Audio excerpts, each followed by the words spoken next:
Vamos começar, então, das atualizações que a gente teve sobre a Daiane Alves Souza, que foi morta brutalmente pelo síndico do apartamento da onde ela morava. A gente mantém a imagem e quer que fique bem firmado que se tratava de uma mulher lutadora, honesta.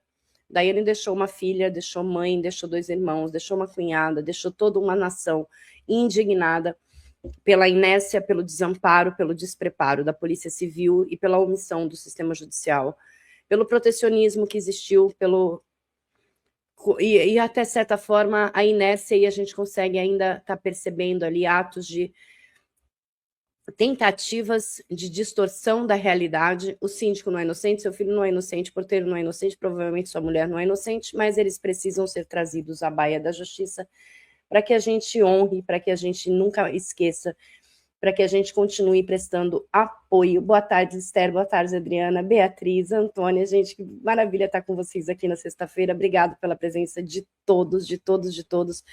Vou tirar aqui, vocês já sabem nossas redes sociais, sigam nas redes vizinhas, sigam na plataforma.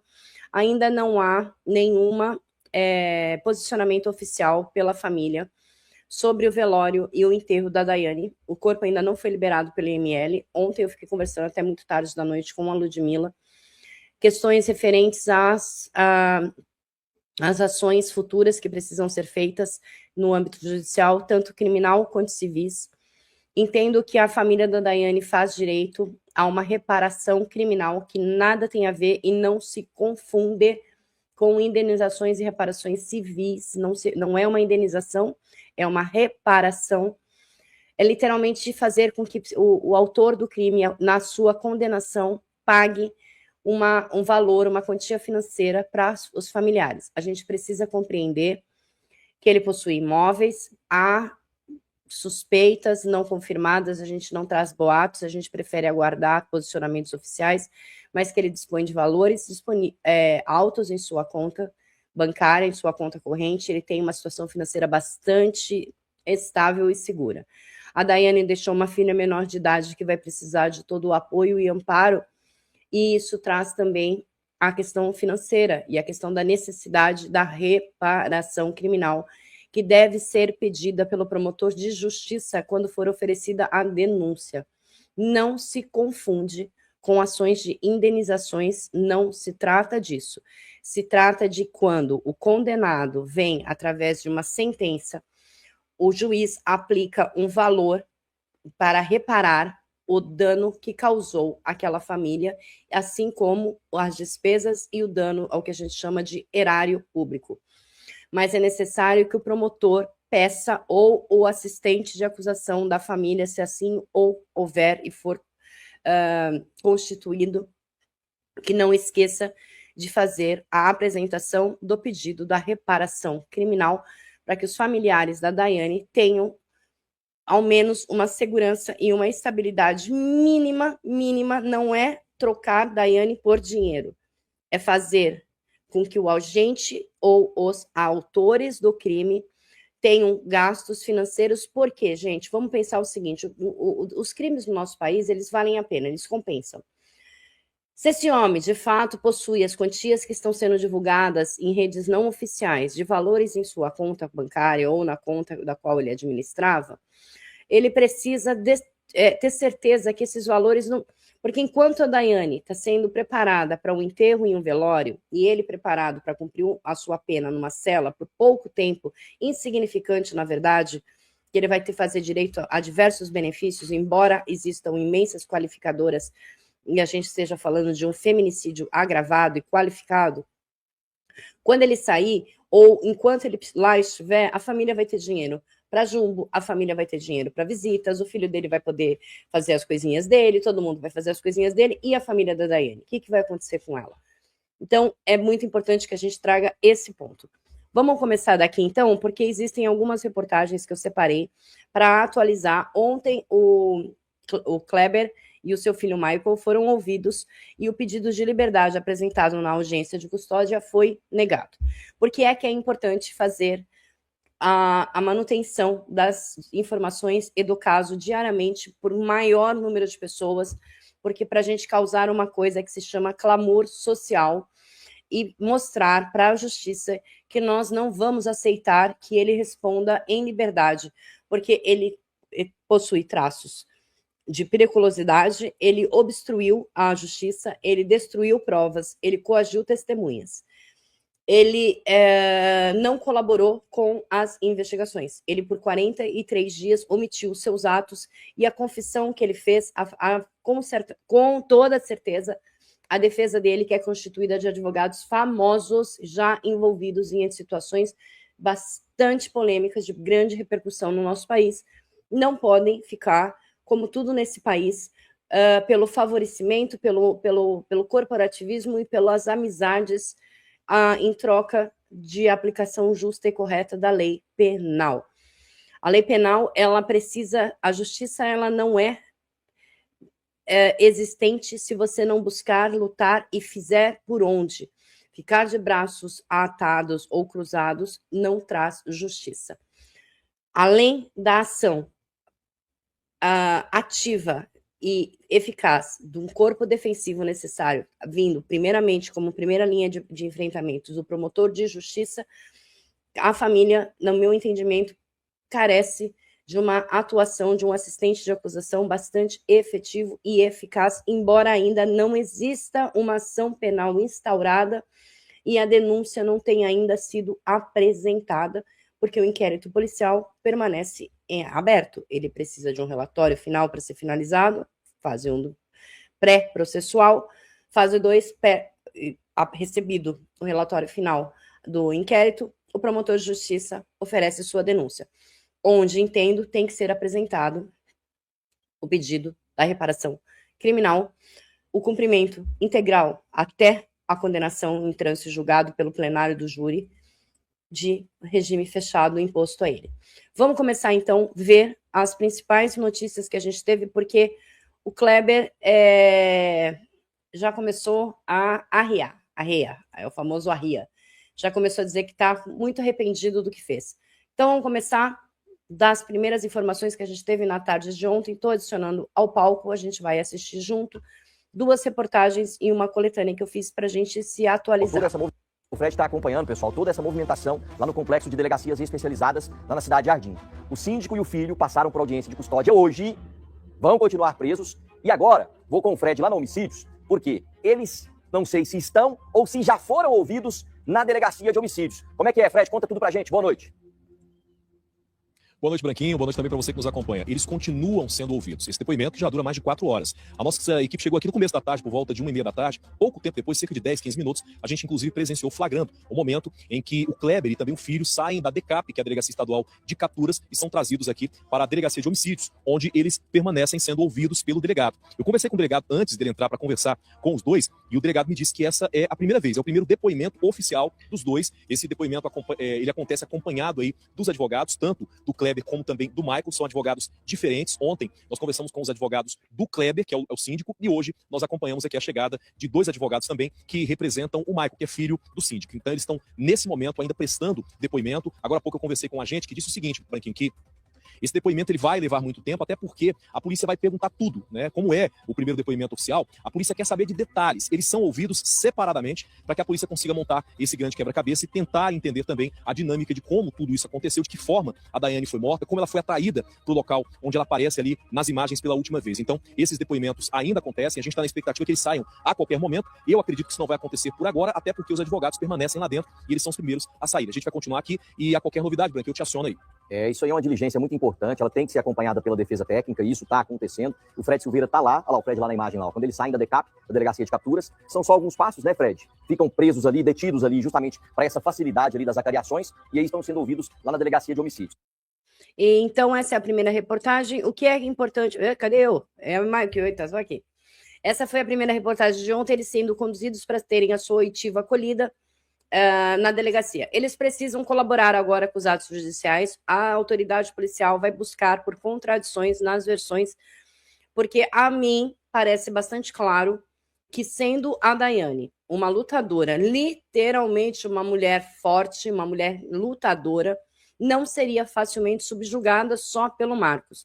Então, eu acredito que ele não conseguiria colocar o corpo da Daiane, estrangulá-la, segundo ele, na sua versão, em 8 minutos, colocá-la na caçamba do carro, sair, ir até o local de descarte do corpo, da ocultação e da desova do cadáver, tirá-la sozinho do carro. Eu acho que ele teve ajuda.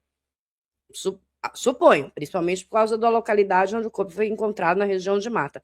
Não acho que ele teria capacidade para fazer tudo isso sozinho, porque a Daiane não era uma pessoa miudinha, tá certo? Vamos então aqui ver o momento. A gente viu o momento da chegada, correto? A gente tem esse pequeno trecho que a gente vai ver mais detalhadamente, mas deixa eu ver aqui onde está. Aqui. Valeu a pena, de verdade, esse conflito com ela e tudo que está acontecendo na tua vida? Jamais, estou arrependido. Está arrependido? Fala que está arrependido? Arrependido, muito arrependido. Não faria. Bom, tá aí. Então a gente viu aqui. Eu estou vendo aqui, eu estou tentando dar uma olhada nos comentários, interagir mais, mas pessoal, deixa eu explicar. Além de eu ter o TDAH, a linha do estúdio é grande, eu tenho essa coisa. O strike veio há 2 dias no canal. A gente está agora, são 90 dias, eu tive que fazer o curso.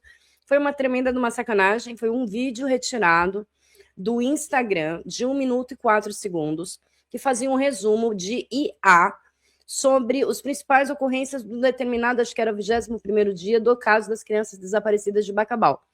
Nós pegamos o vídeo como de tantos outros meios que a gente pega, não para fazer uso, porque a gente coloca crédito de todo mundo, e fizemos a reprodução. Marcamos o canal. O canal deu strike direto na plataforma do YouTube. O YouTube não aceitou a nossa justificativa, nós entramos em contato com o proprietário do conteúdo, solicitando, pedindo imensas desculpas, informando que o canal dele tinha sido reconhecido e mencionado, grifado no vídeo, que era um short de 1 minuto e 4 segundos, e ele, muito na cara de pau, falou para mim que se eu pagar R$250 para ele remove o strike. Rapaz, eu vou sambar por 88 dias, mas eu não dou R$2. Por quê? Porque entendo que isso caracteriza uma verdadeira chantagem, uma extorsão. Para que os senhores compreendam, um short é aquele vídeo curtinho de 1 minuto. O nosso short com maior visualização, no caso de Bacabal, tem quase 300 mil visualizações. Tem quase 300 mil visualizações. Até o presente momento, esse short rendeu para o nosso canal R$40, que é o equivalente aí a 7, 8 dólares. O vídeo que nós tomamos o strike do short, desse short que eu estou dizendo, ele tinha tido em torno de 3 mil visualizações e estava pagando centavos de dólar. A questão não é nem o valor. Se ele tivesse falado de outra forma, porque eu tenho os e-mails, eu não vou compartilhar porque eu não quero dar motivos, né, para piorar a situação do nosso canal. Então a gente fez o curso de criadores de conteúdo, a plataforma daqui 90 dias retira o strike. Nós estamos no 88º e vamos contar regressivamente. Enquanto isso, eu conto muito com a colaboração de todos para curtir, divulgar e compartilhar os vídeos, porque o alcance foi reduzido em 90%. Isso foi só porque eu só estou falando porque perguntaram para nós aqui agora. Vamos continuar aqui, então. Vimos o vídeo do arrependimento. E senão eu me perco, pessoal. É difícil. Vamos ver agora o próximo vídeo. O corpo de Daiane chegou ao IML. O primeiro passo é comprovar a identificação dela. Para isso, os peritos precisariam de exames odontológicos já realizados por ela para comparar a arcada dentária. Mas, ao que tudo indica, a família não tem esses exames. Então, devem ser usados materiais de DNA coletados de parentes para fazer essa comprovação e então ter realmente confirmada a identidade de Daiane. O próximo passo, esse resultado da comprovação da identidade deve sair em no máximo 3 dias. O próximo passo é o laudo cadavérico, são exames que vão descobrir a causa-morte da Daiane, o que teria provocado a morte dela, se ela foi morta por asfixia, por arma de fogo ou por faca. Os peritos devem entregar esse laudo em no máximo 10 dias, como explica a perita Núbia Miranda. Ainda é muito precoce, mas acredito que nos próximos 10 dias já teremos todas as respostas. A Polícia Civil está trabalhando com todas as frentes, né? Estamos trocando informação constantemente e tudo será consignado em laudo. Pelo avançado estado de decomposição, vai ser fundamental o exame do tomógrafo, que é a tomografia computadorizada. Então é como se fosse um scanner, que vai escanear todos esses ossos, todos esses tendões, né? Ainda tem fragmentos de tendões, para ver se tem algum dano em alguma estrutura e que possa ter um nexo causal aí com a causa-morte. Ontem à noite, conversando com a Daiane, o que ela explicou pra gente? Que eles lhe enviaram, por volta das 5, 6 horas da tarde, na data de ontem, dia 29 de janeiro, exames de uma operação para colocada de um pino na perna da Daiane. Então, isso tudo para ajudar a identificação concreta do corpo, porque devido ao avançado estágio de decomposição, com 43 dias da data de sua morte, as equipes médicas precisam fazer diversos exames enquanto aguardam a confirmação pelos laudos necroscópicos e de DNA. A causa da morte ainda não foi confirmada e essa confirmação só vem através do exame de necropsia definitivo que deve ser apresentado nos próximos dias. Fala-se em 10 dias, em 30 dias, boatos, porque a gente não sabe ao certo qual é a extensão da perícia que está sendo realizada, porque isso trata-se de perícia médica necroscópica do médico legista, do Instituto Médico Legal, para determinar com exatidão se houve meio cruel, qual foi o meio utilizado. Porque não basta só a confissão e a narrativa do Kleber, a gente não sabe se ele está protegendo alguém, a gente não sabe nada dele. E tudo que ele fala, a gente tem que partir do pressuposto que é mentira, porque ele descaradamente mentiu por 43 dias. Então, na data de ontem, os familiares da Daiane enviaram ao IML este exame, do qual ela fez a colocada de um pino na perna para estar fazendo a ajuda aí da identificação de seu corpo. A gente vai ver só mais um videozinho aqui da Daiane e aí a gente vai tocando para as próximas matérias que a gente tem que... Peraí, cadê aqui? Aqui. Deixa eu remover essa aqui. Não tá vendo? Porque eu não posso ver os comentários, gente. Eu já me perco aqui. Vamos falar do caso Daiane. O síndico e o filho dele, presos pela morte da corretora, lá em Caldas Novas, passaram por audiência de custódia e vão continuar na cadeia. Eles também foram ouvidos pela polícia hoje à tarde. Agora há pouco, na saída, eles falaram com o repórter Fred Silveira. Deixa eu chamar aqui, porque, na verdade, o síndico falou com exclusividade para você. Pergunta sua brilhante, viu, Fred? Você questionou ele se ele se sentia arrependido, não, se valeu a pena, né, tudo isso que ele fez. E ele confessou esse crime, foi isso? Boa noite para você. Boa noite, Nayara. Boa noite, Magno. Boa noite também você de casa. Exatamente. O depoimento durou praticamente a tarde inteira. E no momento em que o Kleber sai com o filho da Delegacia de Homicídios, e eles são trazidos aqui para a DECAP, que é a Delegacia Estadual de Capturas, ele me responde as perguntas que eu faço. Inclusive, pergunto se o filho é de fato inocente, porque ontem ele já havia me respondido isso. Ele insiste em dizer que sim, que o menino não teria nada de participação nesse caso. E eu pergunto sim a ele se valeu a pena todo esse conflito e acabar como acabou, em toda essa confusão na vida dele e também na vida da família da Daiane. E ele se diz arrependido. A gente vai repetir esse momento, trazendo para você o vídeo do momento em que ele sai, ele conversa comigo, ele responde as minhas perguntas desse percurso que ele está fazendo aqui e se diz várias vezes arrependido, dizendo, olha, me arrependo e não faria outra vez. A gente vai acompanhar a partir de agora. Kleber, para você, como é que foi esse depoimento? O que você traz de novidade, Kleber? Por que seu filho comprou um celular? Kleber, agora com relação ao teu filho, ontem, inclusive, você falou que ele não tem nada a ver com a história, né? Continuo, ele não tem nada a ver com a história. Por que ele não tem nada a ver, Kleber? Por que você fala assim? Ele não participou em nada? Nada, nada. E o seu filho é um cara de bem? Excelente pessoa. Agora me conta uma história. Por que ele está preso, na sua opinião? Eu não consigo te responder o porquê. Agora, diante de tudo isso, você acha que valeu a pena? De verdade, esse conflito com ele, tudo que está acontecendo na tua vida? Jamais, estou arrependido. Tá arrependido? Fala que tá arrependido? Arrependido, muito arrependido. Não faria. Bom, tá aí.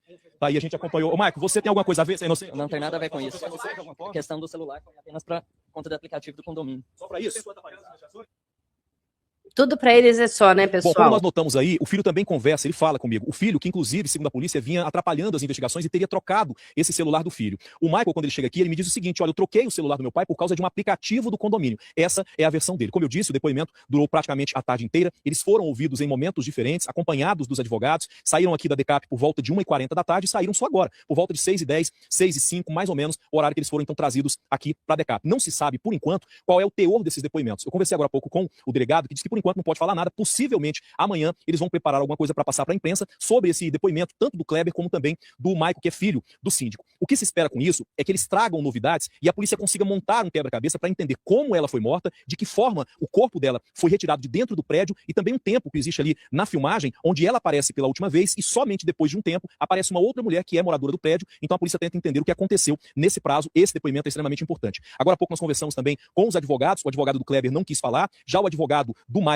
falou pouca coisa também, mas não trouxe muita novidade. O que se espera também é que a partir desses depoimentos a polícia possa marcar também uma ida ao local para fazer uma reconstituição, uma reconstrução dessa cena do crime, e isso dentro do que os dois trouxeram em depoimento e somente depois disso, aí sim, eles devem ser transferidos para o presídio. Por enquanto, eles devem permanecer aqui na DECAP, que é a Delegacia Estadual de Capturas, porque enquanto a polícia acreditar que haja ali uma necessidade de ouvir os dois, porque esse depoimento ele não acontece apenas uma vez, pode ser que amanhã o delegado volte a ouvir o Kleber de novo ou até mesmo o Michael outra vez, mas o que se espera a partir desse depoimento, foi o primeiro depoimento oficial, é que a polícia consiga construir uma narrativa dentro dos fatos que já foram colhidos, que são as provas, e também o que diz cada um dos que estão presos, dos suspeitos, a partir desses depoimentos. O delegado, agora há pouco eu tentei conversar com ele disse que por enquanto não pode falar, a única coisa que ele disse é que esse depoimento de hoje foi importante e que sim, eles vão trazer novidades. Já a defesa do Michael mandou uma nota dizendo que, o Kleber, perdão, que é o síndico, disse que mandou uma nota, essa nota diz o seguinte, que ele passou por audiência de custódia, eles vão permanecer presos e que o Kleber tem contribuído com as autoridades, respondendo tudo aquilo que lhe é perguntado. Vou parar porque não aguento.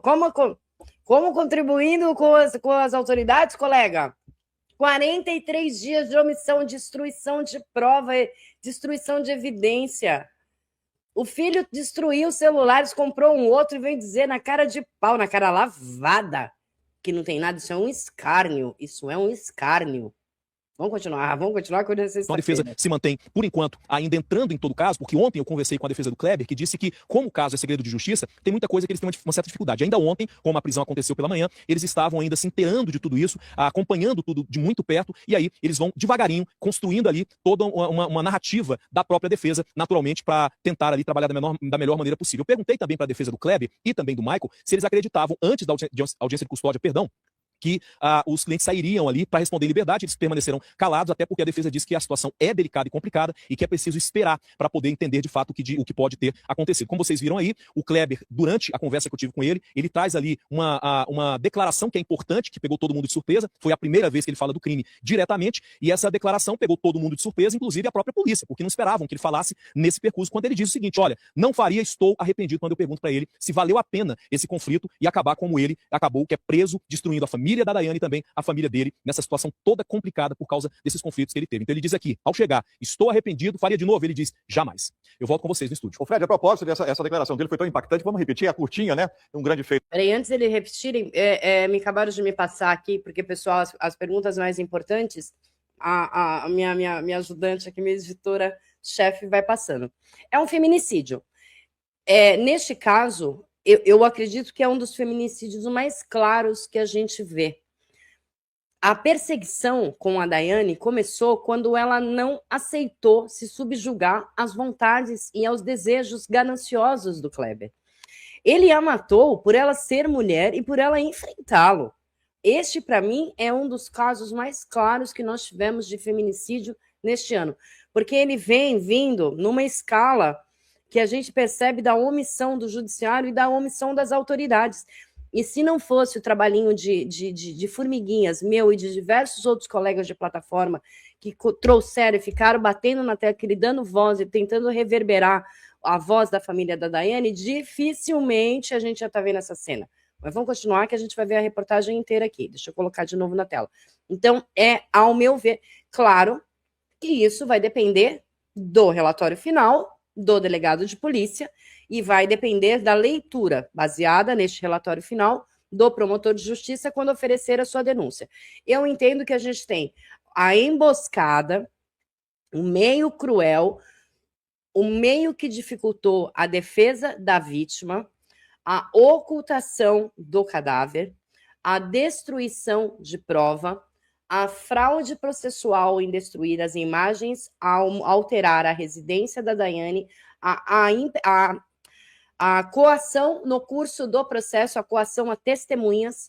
Eu entendo que se o promotor, nossa senhora, se eu fosse a promotora, ia estar fazendo a denúncia já ia estar preparando, era tudo. Mas não sou, graças a Deus. Vamos continuar vendo aqui então. Do nosso repórter, o Fred Silveira, vamos dar uma olhada. Kleber, para você, como é que foi esse depoimento? O que você traz de novidade, Kleber? Por que seu filho comprou um celular? Kleber, agora com relação ao teu filho, ontem, inclusive, você falou que ele não tem nada a ver com a história, né? Continuo, ele não tem nada a ver com a história. Por que ele não tem nada a ver, Kleber? Por que você fala assim? Ele não participou em nada? Nada. E o seu filho é um cara de bem? Excelente pessoa. Agora me conta uma história. Por que ele está preso, na sua opinião? Eu não consigo te responder o porquê. Agora, diante de tudo isso, você acha que valeu a pena? De verdade, esse conflito com ele, tudo que está acontecendo na tua vida? Jamais, estou arrependido. Está arrependido? Fala que está arrependido? Arrependido, muito arrependido. Não faria. Bom, tá aí. Tá aí, a gente acompanhou. Ô, Marco, você tem alguma coisa a ver? Você é inocente? Não tem nada a ver com isso. Ou a gente viu isso daqui, eu não gosto de enrolação e não é para ficar fazendo repetição. Eita, pera. Pera que a gente vai... Sexta-feira não tá fácil, não. Bom, da imagem da síndica no prédio. Eu vi, não era síndica, era a mãe da Daiane juntamente com a irmã da Daiane. Eu sou contra... Gente, eu sou advogada criminalista, uma amante do direito penal, enfim. Não acredito ali que tenha sido... Aqui, peraí um pouquinho, muitas perguntas. Então, não era a subsíndica, era a irmã da Daiane juntamente com a mãe que destruíram as plantas, porque eles também trabalhavam ali como jardineiros, e por isso que ela estava indignada. Mas, gente, na verdade, aquilo ali foi um rompante de fúria de uma mãe que tinha acabado de descobrir o corpo sem vida da filha, abandonado e largado, jogado numa região de mata, que esse homem que agora se diz arrependido, ele só está arrependido porque ele foi preso, hein? Malinha pronta em casa. Quando a polícia entrou na casa dele e prendeu, Malinha estava pronta para dar linha na pipa. Ele só está arrependido porque ele foi preso e ele está querendo passar a mão pro filho dele. Deixa eu ver a próxima pergunta aqui. Não diminuiu pena porque ele foi confesso. Não tem nada de diminuir. Eles arrombaram para prender ele. A confissão, ela tem que ser voluntária, espontânea e colaborar para o desfecho do caso. Nenhuma das condições da confissão que tem. E outra, hein, é causa de diminuição de pena. Ela não reduz, ela não é redução, ela é diminuição de pena e bem singela, porque nada mais certo do que aquele que cometeu o delito, quando vê-la verdadeiramente de forma voluntária, colabora para as investigações. Não foi o caso dele. Fica bem claro que por 43 dias ele mentiu de cara lavada. Não há de se falar em confissão. Ele confessou porque a polícia conseguiu, sabe-se lá como, a imagem do carro dele saindo com a picape 8 horas da noite fechada e voltando com ela aberta. E de repente Daiane some. Então vamos ver. Deixa eu ver a última pergunta. Pegar esse caso. Não, então... o que eu estou tentando fazer, pessoal, pegar o caso, eu de verdade não tenho, não é que eu não tenho interesse, eu estou ajudando e estou instruindo em tudo aquilo que eu posso a família da Daiane, através da Ludmila, que é quem eu tenho maior contato, que é a cunhada da Daiane. Tudo que eu puder fazer, além de abrir o meu espaço e meu canal, que não é um canal de grande... se bem que a gente conseguiu 6,5 milhões de visualizações na data de hoje para 27 mil inscritos, nossa, tá uma maravilha. E eles têm esse espaço no nosso canal a hora que for. Se a Ludmila me ligar agora e falar, posso entrar ao vivo? Eu mando o link para ela. A audiência de custódia foi... Então, para falar sobre os trâmites processuais, eu posso fazer um vídeo exatamente falando porque o trâmite processual aqui é exatamente de todos os crimes dolosos contra a vida, que são de competências do tribunal do júri. Todo processo penal tem 2 fases, é o que nós chamamos de processo bifásico. A primeira fase, ela não é processual, ela é preparatória, pré-processual, feita pela Polícia Civil, que a gente chama de Polícia Judiciária, que prepara 2 coisas principais. Prova de materialidade. Localizaram o corpo da Daiane. Materialidade do crime de homicídio. E a segunda, indícios de autoria. Nós temos aí as ameaças, a confissão, ele levando até o local do corpo. Isso indica, não é uma prova, porque quem vai trazer a prova agora são os laudos, a autoria delitiva. Isso se encerra, essa fase pré-processual, ela se encerra com o relatório final que é apresentado pelo delegado de polícia para quem? Para o promotor de justiça, que é o dono da ação penal. Porque todos os crimes no Brasil e no mundo, ele não... A Daiane é a vítima para o processo secundária, porque a primeira vítima é o Estado. A partir do momento que o Estado, na qualidade de autoridade e soberania de uma nação, chega e toma de você o seu direito de punir, o seu direito de se vingar de alguém, que a gente chama de um princípio que se chama jus puniendi, que é o direito de punir, é o direito de processar alguém. O Estado traz esse poder para si, através da figura que eles colocam para representar isso, o promotor de justiça, que promove a justiça, ele não é um condenador, ele não é um carimbador, ele promove a justiça, pedindo a aplicação adequada à lei que vai vir para o juiz. A primeira fase é a pré-processual, termina e encerra no relatório final do inquérito, oferece-se a denúncia, se inicia o processo. O processo de crimes dolosos contra a vida, ele traz a característica de ser julgado por júri popular. Somente os crimes dolosos contra a vida, que são o homicídio, nesta classe você inclui o feminicídio, o infanticídio, o aborto e a instigação, o auxílio ou a indução ao suicídio. São 4 crimes dolosos contra a vida, e no nosso país, somente essas 4 condutas existe a tipificação e a previsão que a competência para o julgamento e processar essas ações é do tribunal do júri. Qual que é a diferença? Desculpa. A diferença é que uma vez apresentada a denúncia, recebida a denúncia, ele entra numa outra fase pré-julgamento que se chama decisão de pronunciar. O promotor vai receber o inquérito final o relatório final do delegado de polícia, através do inquérito. Ele finaliza o inquérito, com o relatório final, passa para o promotor denuncia. O juiz desses 4 crimes, ele recebe a denúncia, chama e intima os advogados para apresentar a resposta à acusação, marca-se uma audiência chamada de audiência de instrução, e desta audiência tem a produção de provas. Se o juiz não pode, o juiz nesse primeiro momento, ele não vai pensar se o Kleber é inocente ou se o Kleber é culpado, se o Michael é inocente, se o Michael é culpado. Ele vai ver se nesse processo que chegou até ele, do que veio da delegacia, do que veio da promotoria, do que veio da audiência, se ali existem as 2 coisas necessárias: prova da materialidade e o indício da autoria. Então, ele faz uma decisão não terminativa e que chama-se sentença de pronúncia. Ele pronuncia para quem? Para um juízo do tribunal do júri. E aí sim, vai para uma das varas do tribunal do júri, é feito o sorteio para se formar o conselho de sentença, formado por um corpo de 7 jurados, que são cidadãos de reputação ilibada na sociedade, que vão julgar aos seus pares através de um tribunal do júri. O feminicídio começa com a pena mínima de 20 anos e a máxima não há. A pena mínima e a pena máxima na lei, ela serve como um parâmetro legal. A pena mínima, ela é sempre aplicada e trabalhada para aquelas pessoas que cometem o crime pela primeira vez, que existem situações que até